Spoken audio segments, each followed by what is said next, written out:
Le Chou et la Fleur est une entreprise maraîchère sur petite surface créée en 2019. On produit des légumes de saison, des bleuets et des fleurs coupées. Nous sommes sans intrants chimiques et sans travail du sol. Donc nos valeurs, c'est la protection de l'environnement, aussi le lien avec les agriculteurs voisins. Et surtout, on a des valeurs d'éducation sur nos techniques de culture particulières en ce qui concerne le maraîchage sur sol vivant. Pour nous, le but, ça a été vraiment de diminuer le coût de nos intrants. Donc, on a recherché de la matière organique auprès d'agriculteurs voisins. Donc, on a contacté le gîte des oies et on récupère chez eux le fumier d'oie. Ensuite, on récupère du fumier de poule de notre voisine, la petite maison bleue, des feuilles mortes d'un paysagiste, Paysagement Magli, et ensuite d'un autre voisin, du crottin de cheval et du vieux foin. Ensuite, on est en contact avec une grosse pépinière qui nous donne ses multicellules pour démarrer nos transplants au printemps.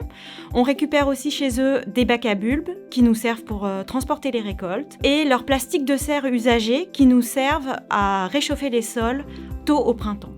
Ensuite, le gîte des oies nous donne leurs sacs de ripes usagés qu'on remplit de pierres qui nous servent à lester les bâches d'ensilage qu'on récupère aussi chez des producteurs laitiers qui nous servent à désherber les sols, qui nous permettent de faire des économies substantielles.